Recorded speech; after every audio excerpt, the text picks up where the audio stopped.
한류어 언어 10주 2차 시 영상 강의를 시작하도록 하겠습니다. PPT 자료 9쪽 함께 보시죠.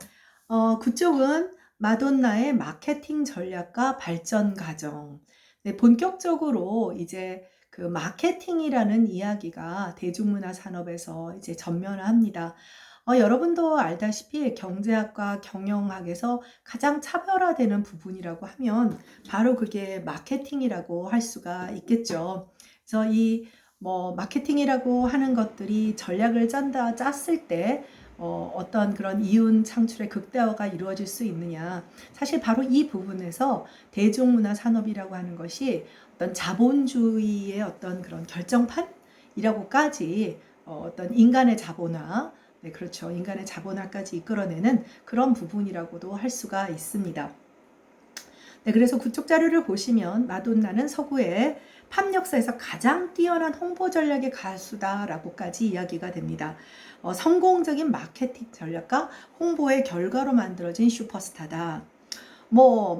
마이클 잭슨도 비슷합니다만은 사실 이제 마이클 잭슨은 남성이라는 점에서는 불리하지 않지만 이제 소수 인종인 흑인이라는 측면에서, 그리고 마돈나는 여성이라는 측면에서 이후 이제 흑인 여성 가수들이 이제 굉장히 두각을 나타내기 시작을 하죠.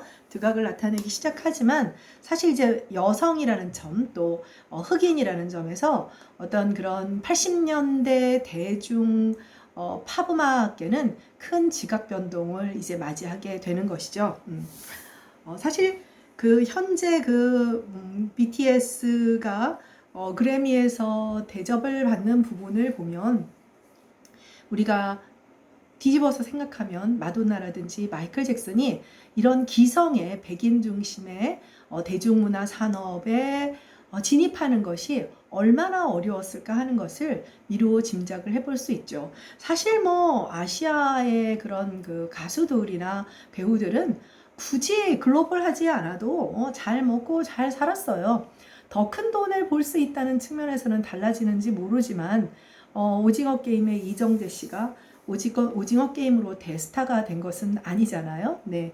사실 그래서 그 이정재 씨를 깜짝 새로운 스타 이렇게 미국의 어떤 대중문화지들에서 소개를 하니까 외려 이제 기존의 그의 그 팬덤이었던 사람들이 무슨 소리냐라고 하는 그런 반발을 하는 그런 기사들도 보았는데, 마돈나는 사실 이런 측면에서 그렇다고 해서 기획사가 정해주는 대로 굴러갔던 것은 아니에요. 절대로. 굉장히 주체적인 여성입니다.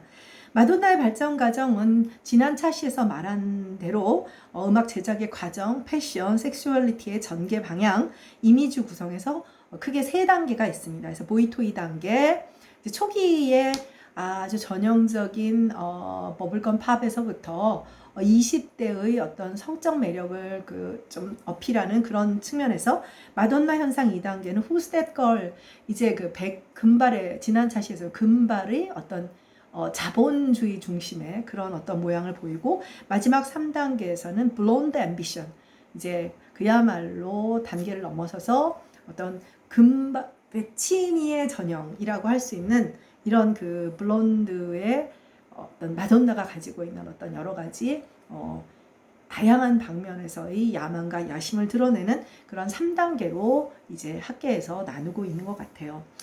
이 블론드라고 하는 개념이 여러분들 알다시피 금발이 너무해라고 하는 영화를 알고 있을 거예요. 아마 그 주연 배우도 아이비리그 출신으로 알고 있는데, 이게 참 그들 세상에서 우리는 머리카락 색깔이 사실 다 염색을 한다 하더라도 기본적으로 검은색이니까 금발에 대한 것이 없는데, 상당히 그 금발이 백치미와 관련이 있는 것 같아요. 그래서 마돈나의 이런 음악적 성공은 상당 부분 성공적인 그 이미지 생산과 마케팅 전략에 근거한 것이다라는 것과, 반면 지난번에도 말했지만 영화는 또 얘기가 달라요. 이게 참 재밌는 게, 우리가 간혹 보면 우리나라 드라마나 영화도 마찬가지, 좀 스타성이 있는 아이돌 가수나 이런 경우를 기용을 해서 성공을 하려면 기본적으로 단순히 그가 스타성이 있다라고 하는 것만으로 되는 것 같지는 않아요. 팬덤을 끌고 오는 것만으로. 참 재미있는 부분인 것 것도 같습니다. 장르가 달라. 그러니까 장르를 넘나들어서 성공하는 사람은 재능도 대단하지만 여러 가지 재능이 있더라도 적절한 본인과 잘 맞는 시나리오가 들어오지 않는다든지 하면 얘기가 달라지겠죠. 네, 그래서 마돈나 현상은 1단계 10족입니다. 10족. 보이토이 단계, 보이토이. 자, 이게 아주 재미있는 것인데요. 뒤에서 설명을 하겠지만 이 보이토이라는 말이 단어 2개예요. 그러니까 보이토이, 마돈나는 보이들의 토이다. 이렇게 볼 수도 있고 마돈나는 보이를 토이로 갖고 논다 라도 되는 거예요. 네, 무슨 뜻인지 알겠죠? 영어의 고리보적 성격을 잘 영어는 굴절어예요. 굴절어라고 하는 거는 한국어 같은 알타이어와는 달리 한국어는 알타이어는 몽고어나 터키어나 만주어, 지금은 사라진 많은 여진어, 만주어 이런 거를 이제 알타이어라고 하는데, 알타이어는 문법 형태소가 굉장히 발달해서 후치사 구조를 가지고 있죠. 문법 형태소가 뒤에 붙는, 그쵸? 그런데 영어라든지 유럽어의 대부분은 이제 굴절어라고 해서 우리처럼 후치사 구조가 아니고 전치사 구조, 문법 형태소가 앞쪽에 붙어요. 여러분들이 알고 있는 그 전치사. 그러니까 전치사라고 하는 것은 문법 형태소가 앞쪽에 붙는다라는 그런 문법적인 기능을 하는 것. 그리고 상대적으로 알타이어만큼 굉장히 그 문법 형태소들이 그렇다고 해서 다양하지는 않아요. 그럼 중국어 같은 고리버는 어떠냐면 문법 형태소가 거의 많이 발달하지 않았어요. 물론 어조사안이 해서 있기는 하지만 네, 그 얘기로까지 너무 넘어가면 또 주제에서 벗어나서, 그래서 영어는 기본적으로 굴절어예요. 그런데 약간 뭐랄까 그 한국어와 비교하면 상대적으로 문법 형태소 적다 보니 방금 말한 보이토이를 마치 단어를 고립적으로 보는 것으로 해석할 수 있는 경향도 있다는 거죠. 그래서 보이토이라는 말이 기본적으로 애매한 앰비기티를 가지고 있다라고 볼 수도 있습니다. 네, 뒤에서 다시 한번 설명을 하게 될 거예요. 1984년 첫 앨범인 마돈나의 럭키 스토어 할리데이라는 그런 그 노래가 크게 히트를 하고 MTV에 이제 방영됩니다. 이제 MTV는 신생 채널이었어요. 이때부터 이제 뮤직비디오라고 하는 것이 이 MTV를 통해서 전달이 되고 90년대 우리나라 엠넷이 그것을 또 따라서 만든 거예요. 따라서 만들어서 옛날에 청담동에 지금 거기 엠넷 그 본사 있던 데는 지금 그 1층 그 투명한 거기 이제 건물이 있었는데 거긴 지금 그 동물병원으로 바뀌어서 그때 이제 한번 지나가다가 거기서 안에서 보이는 라디오 이런 거 있었죠. 그래서 그때 막 한참 슈퍼주니어가 한참이었으니까 언제죠? 그게 2000년대 말 2010년대 초반일까요? 지나가다가 막 이제 여중생들이 막 모여서 막 바깥에서 있었던 걸 한번 본 적이 있어요. 근데 이 MTV가 드디어 음악을 팝을 이제 미국을 중심으로 음악을 듣는 것이 아닌, 노래라고 하는 것이 꼭 듣는 것만은 아니다. 보는 것이다. 보는 것과 듣는 것이 함께 이루어지는 것을 보여주게 된 계기가 돼요. 드디어 뮤직비디오라고 하는 것이 나오게 된 거죠. 사실 그 K-팝의 가장 큰 무기는 이 비주얼의 극대화예요. 듣기만 하는 것이 아니죠. 보고 그리고 이러면서 그러다 보니 상대적으로 아주 아름답고 멋진 그런 스타들이 나와서 거기다가 얼마나 시각적인 효과가 큰 멋진 또 칼군무들을 선보여요. 사실 세계인의 귀와 눈을 사로잡는 것을 확인할 수 있고, 선생님이 최근에 늘 안 보다가 지난번에 시간이 좀 맞아가지고 그래비 공연을 뜨문뜨문 봤어요. 아주 어릴 때 그래미 공연을 AFKN이라고 미군 방송을 통해서 영어 공부하려고 본 적은 있는데 그때는 와 이러면서 봤고, 마이클 잭슨의 춤을 보면서 문워크를 보면서 와 이렇게 본 기억이 있어요. 그 이후로 별로 보지 않았다가 전체적으로 음악 방송 거의 지금도 잘 보지 않게 되는데, 찾아보지 않으면 보지 않게 되는데, 우연히 그래미를 보다가 오히려 정작 방탄 무대는 못 봤고요. 야, 심심하다, 지루하다, 좀 그런 생각이 들었어요. 그래서 선생님 혼자 속으로 웃었어요. 야, 참 한국 사람들, 요즘 젊은 애들은, 여러분들은 잘 모르겠지만 간혹 18학번이 우리 아들한테 말하는, 니들은 모르겠지만 정말 우리 세대는, 선생님 세대 같은 경우만 해도 세계 최빈국에서 10대 경제 강국에 들어와서 그야말로 감히 생각도 못했던 팝스타들과 함께 우리나라 가수가 함께 서 있는 걸 보는 것만으로도 놀랍다. 뭐 이런 얘기를 했는데 사실 이제 그래서 이 뮤비의 등장, 뮤직비디오의 등장은 정말 대단한 거예요. 여러분들 그 뮤직비디오가 별거겠습니까? 노래방에 가면 있는 거죠. 네, 가사와 함께 나오는. MTV에 대해서 잠깐 소개를 하겠습니다. 1981년 워너 커뮤니케이션과 지금 10쪽 같이 보고 있어요. 아메리칸 익스프레스의 그 조인트 벤처 회사인, 합쳐진 벤처 회사인, 역시 벤처입니다. 워너 아멕스라는 새로운 뮤직 텔레비전 채널을 만들어내요. 벤처죠. 감히 과거에는 생각하지 못했던 뮤직비디오 전문 채널로 리얼리티 쇼, 패션, 뷰티, 디자인 영화, 애니메이션 등의 전문 채널로 확장된 아주 비아컴이라고 하는 멀티미디어 브랜드가 있었어요. 그러니까 여러분들 이렇게 미국이라고 하는 나라가 이런 부분에서 얼마나 앞서갔는지 지금 이렇게 보면 와우 이런 생각이 이게 1980년의 얘기거든요. 1980년의 얘기입니다. 그래서 본사는 미국 뉴욕에 있고요. VJ라고 하는 신조어가 지금은 BJ 별별 게 다 나오고 있습니다만은 사실 이 1980년대 마이클 잭슨 마돈나는 바로 이 MTV의 그 큰 힘을 얻었어요. 사실 마이클 잭슨도 굉장히 잘생긴 사람이 아니고 마돈나도 아주 예쁜 여자가 아니에요. 아주 예쁜 여자가 아닌데 그야말로 뮤직비디오는 어때요? 물론 얼굴도 클로즈업은 하지만 기본적으로 강렬한 춤사위가 시선을 끄는 것이니까요.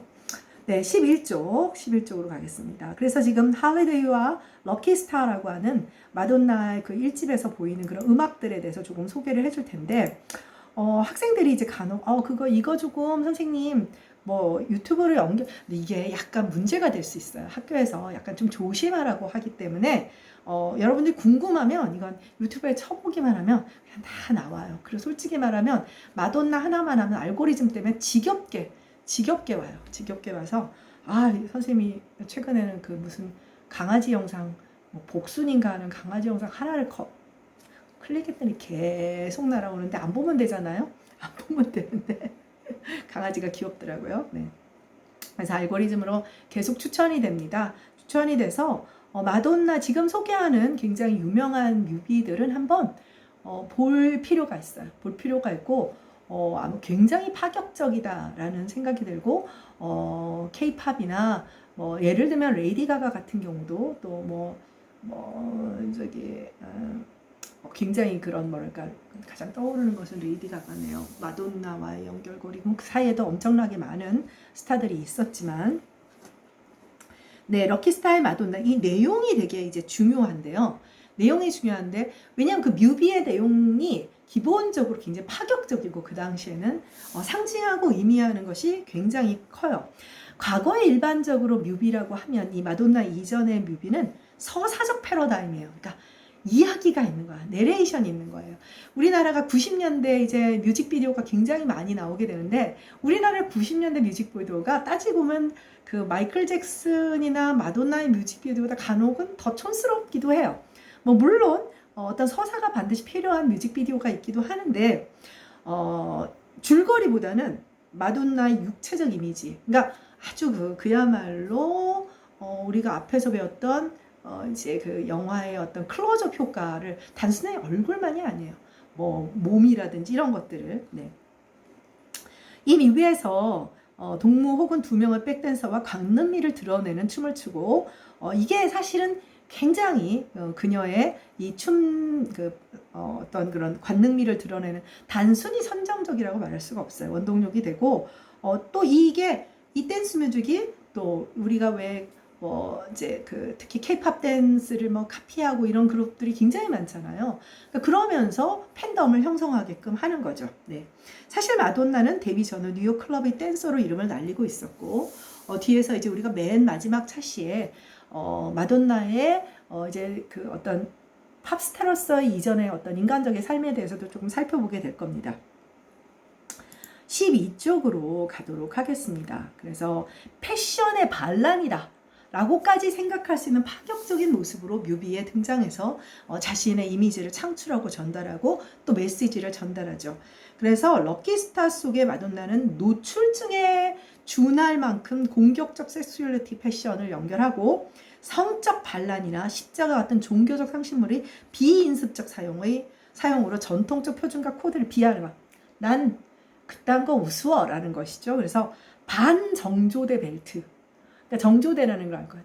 반정조대야. 그 다음에 뭐 남성의 나비 넥타이를 맨다든지, 사실 여러분들 그 나비 넥타이라고 하는 것은 플레이보이지에 왜 토끼 모자 쓰고 꼬리 달고 나비 넥타이, 그러니까 굉장히 선정적인 이미지가 되는 부분이 있어요. 또 그 다음 십자가라고 하는 것은 우리가 앞서 배웠던 아이콘처럼 굉장히 중요한 상징물인데, 이거를 뮤직비디오에서 관능미를 드러낸 용도로 사용을 하는 거예요. 지금은 여러분들 십자가 목걸이를 주렁주렁 달면서 팝스타들이 춤도 추고 하지만 굉장히 파격적이고, 어떻게 보면 기성의 어떤 그런 종교적 혹은 사회적 패러다임에 과감하게 도전하는 그런 어떤 패션 코드라고 할 수가 있는 거죠. 선생님도 좀 놀랐었어요. 옛날에 뭐야? 뭐 이런 거죠. 지금이야 뭐 우리나라 대중문화는 지난번에 그 1960년대 윤복희 씨가 미니스커트 입고 와가지고 그냥 비행기에서 내리자마자 잡히고, 그때는 막 길거리 지나면 무릎 위에 경찰들이 몇 센치인지 센티미터 재고, 장발이면 다 머리 확 뭐라 그러죠? 갑자기 바리깡을 뭐라고 하더라? 바리깡이라는 표현 쓰면 안 되는데 국문과 교수가 씁니다. 네, 그런 걸 생각을 하면 굉장히 놀라운 것이고, 그래서 이게 이제 마돈나의 뮤직비디오는 다 그런 건 아니지만 뒤에 가면 이제 Like a Prayer인가에서 되게 종교적으로 카톨릭에 대한 도전하는 그런 느낌이 있으니까 이탈리아에서는 그 뮤비를 금지하기까지, 서양에서도 안 그러는 거 아니에요. 그렇게 이런 어떤 그런 금지까지 하는 그런 일이 벌어지기도 했어요. 네. 자, 그 다음에 13쪽. 네. 13쪽은 보더라인이라고 하는 이제 그 뮤직비디오. 제목만 봐도 보더라인이죠. 그야말로 경계에서 아슬아슬하게 서 있는 그런 마돈나의 모습을 통해서 굉장히 상징적인 서사 구조를 보여요. 그러니까 여기서는 이 서사 구조가 있기는 해요. 서사 구조가 있기는 하지만 아주 반항적이고, 그야말로 이제 내용을 보면요, 두 개의 시퀀스를 통해서 대비를 시켜주고 있는데요. 컬러 시퀀스와 흑백 시퀀스가 있어요. 그 내용이 달라요.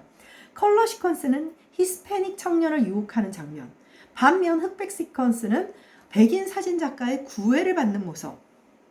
자, 이건 뭐냐면 마돈나라는 한 여성이 두 남성의 구애를 받는, 그리고 내가 선택할 거야 라는 주체적인 모습을 보여주는 것과 동시에 컬러 시퀀스에서는 좀 더 화려하게, 그리고 히스패닉, 지금 글쎄 여기다 아마 그 흑인 청년을 대비할 수는 없었던 것 같아요. 그러니까 이때도 이미 멕시칸계라고 하면 히스패닉은 인종의 차이가 있다고, 서로 다른 인종 간의 성적 관계의 금기를 깬 거예요. 아주 파격이라고 할 수 있고, 상대적으로 백인 사진작가의 구애를 받는 모습은 좀 더 어떤 그런 기존의 패러다임을 받아들이는 입장, 그러니까 이걸 대비시켜서 보여주는데, 거기에 색상을 달리, 하나는 컬러, 하나는 흑백, 네, 이렇게 보여주는 것이죠. 흑백과 컬러를 선택한 것은 지금 우리로서는 당연하게 느껴지죠.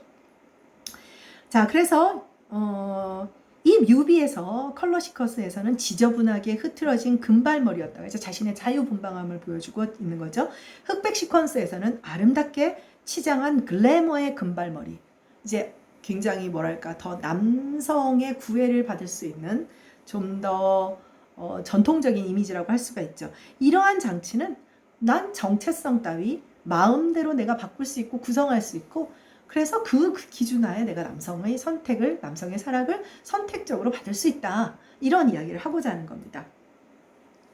그래서 마돈나는 두 명의 남성과의 만남을 대조적으로 보여주며 문화의 경계선을 넘나들며 오늘날 지금 그 한국 사회에서의 큰 화두가 되고 있는 다문화적 가치를 드러나게 되는 것이죠. 이 다문화적 가치라고 하는 것은 정말로 이제 중요한 것이 되는데요. 왜냐하면 그러니까 이 당시에 우리가 미국 사회를 이야기할 때는 여러 인종도, 왜냐하면 이민으로 만들어진 국가잖아요. 그래서 어떤 새로운 이민을 통해서 나의 아메리칸 드림을 만들어낼 수 있는 그 미국, 그게 바로 미국의 정체성이에요. 미국이란 국가의 정체성인데, 그래서 초기에는 이 다문화를 멜팅 팟이라고 해서 다양한 인종과 그들의 문화를 멜팅 팟, 막 멜팅이라는 거는 막 융합시켜버린다, 섞어버린다. 그래서 만들어낸, 그게 됩니까? 잘 안 되죠. 잘 안 되니까 그 다음에 샐러드 볼 시오리라고 하는 것을 만들어내죠.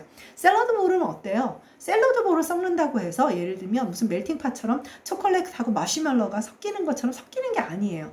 그러나 볼 속에 잘 섞여서 우리에게 아주 알맞은 맛을 만들어낼 수 있잖아요. 그러니까 그런 게 이제 샐러드 볼 시오리예요. 그래서 무슨 얘기냐? 자신의 정체성은 잃지 않지만 미국이라고 하는 다문화 사회에서의 다양성을 추구하는, 그게 이론인데, 또 하나는 누들 이론, 그냥 국수 이론이라는 게 있어요. 국수 이론은 뭐냐면 한국 사회의 다문화 이론이에요. 그럼 미국도 그런 면이 없다고 할 수 없는데, 누들이란 말이 굉장히 또 동양적이잖아요. 그러니까 누들은 어떻게 돼요? 예를 들면 우리가 뭐 잔치국수를 먹는다. 그럼 잔치국수 하얀 국수가 있죠. 국물 위에 국물이 있고 국수가 있고 그 위에 호박 좀 얹어 있고 계란 고명이 좀 올라가 있고 뭐 파가 조금, 어때요? 딱 우리가 나오는 그 국수를 보면 섞여 있지도 않고 잘 섞이지도 않고 살짝 고명으로 올라가 있다는 거예요. 이게 바로 한국 사회의 다문화라는 거죠. 고명으로 올라가 있는, 다수는 국수와 국물이죠. 국수예요. 국수. 국물 빼고 국수인데 그 안에 호박 조금, 계란 고명 조금, 그다음에 무슨 파 조금. 섞이기도 어렵고 지극히 소수로서 차별과 홀대를 받을 수밖에. 그게 또 국수 이론입니다. 뭐 이런 것을 이제 다문화 가치. 그러니까 그런 측면에서 보면 마돈나는 보더라인이라는 그 제목을 통해서 피상적으로는 이 여성이 두 남성 사이에서 미묘한 줄타기를 하고 있는다라는 의미지만 문화적인 어떤 경계성을 아주 잘 보여주고 있는 상징적인 뮤비라고 할 수가 있어요. 그래서 다문화주의와 문화 일탈적 행동, 노골적 섹슈얼리티와 다른 인종 간 섹슈얼리티는 사회인과학적으로 다양한 뿌리를 가진 젊은이들을 사로잡는데 매우 성공적인 마케팅 전략이었던 거죠. 그러니까 이거는 여러분들이 알아둬야 돼요. 아까 마케팅 전략을 얘기했잖아요. 마돈나가 무슨 사회학자는 아니에요. 그러니까 기본적으로 팬을 확보하고 팬덤을 넓히기 위해서, 자, 이렇게 되면 어떻게 돼요? 이런 어떤 좀 더 개혁적인 마인드를 가지고 있는 친구들을 좀 더 뭐라고 할까요? 팬덤으로 확보할 수 있다? 뭐 이런 정도로 얘기를 할 수가 있는 거겠죠. 네. 자, 그래서 14쪽으로 가보면 마돈나의 보이토이 전략은 결국 무엇이었느냐? 1985년 이 콘서트 투어를 통해 마돈나 이펙트라는 말이 있었어요. 마돈나 이펙트를 본격적으로 보였고요. 이 순회 공연을 하면서 뭐 예를 들면 뭐 BTS가 얼마 전에 Permission to Dance라는 이름을 만들어내잖아요. 그래서 순회 공연에 이렇게 이름을 만들어내는 것도 다 이렇게 미국에서 나온 거예요. 보이토이라는 상표 안에 자신의 이미지를 드러냈어요. 그래서 1985년 피플즈에 따르면 마돈나 티셔츠와 기념품, 소위 말해서 굿즈죠. 그 당시 록 연주 사상 최고였어요. 남성 밴드인 스프링스틴이나 롤링스톤즈, 듀란보다 더 많이 팔렸고 $20 티셔츠가 그 당시에 6초에 하나꼴로 팔렸다고 합니다. 네, 15쪽으로 가보면 이제 그 라이커 버진에 대한 이야기가 나오는데 이 라이커 버진은 그야말로 마돈나를 스타로 만들어주는 기념비적인 그런 노래죠. 기념비적인 노래고 그녀의 어떤 그런 여성 스타로서의 상징성을 보여주는 그런 작품이에요. 그래서 이 라이커 버진은 80년대인 마릴린 monroe라는 애칭을 받고 섹시한 용모와 관능적인 춤솜씨를 자랑했던 마돈나의 두 번째 앨범입니다. 동명 타이틀곡이었죠. 그래서 84년 12월 22일부터 6주간 탑을 지키면서 빌보드 탑이에요. 빌보드 탑을 지키면서 마돈나 성풍의 도화선을 역할을 하게 됩니다. 그 전에 그 1집에서의 그 이제 그 슈퍼스타라는 그 슈퍼스타 갑자기 그 1집보다 훨씬 폭발력이 있었던 것이죠. 그래서 16쪽을 보면 이게 마돈나의 그런 그 앨범 재킷이에요. 어떻습니까? 지금 코르셋을 입고 있고요. 밑에는 무용수들의 발레리나를 입는 아주 이렇게 팡하고 퍼진 아주 예쁜 그런 드레스를 입고 잘 안 보이지만 뭐 십자가 목걸이와 이 노래의 성적 연출은 처녀성을 조롱하는 것이었고 섹슈얼리티를 놀이거리로 만들어 버렸어요. 그런데 우리가 마돈나의 변화 단계를 말하잖아요. 그런데 이후에 90년대 이후에는 블론드 앰비션 시대가 되겠죠. 마돈나는 에이즈 방지 운동에 참여하며 안전한 섹스의 메시지를 음악에 담기 시작했고 섹스 자체의 위험성에 대한 이야기도 전해서 성적 메시지가 단순한 것이 아님을 보여줘요. 그러니까 단순하게 뭐 처녀성 이거 뭐 무시해도 되는 거야 막 놀아 이런 그런 입장을 표방했던 것은 아니라는 거죠. 장난처럼 그렇게 어떤 성적으로 자유분방함을 표방하기 위한 노래는 아니었다는 이야기가 됩니다. 네, 2차 시 수업은 여기까지 하고 3차 시에 만나도록 하겠습니다. 수고했습니다.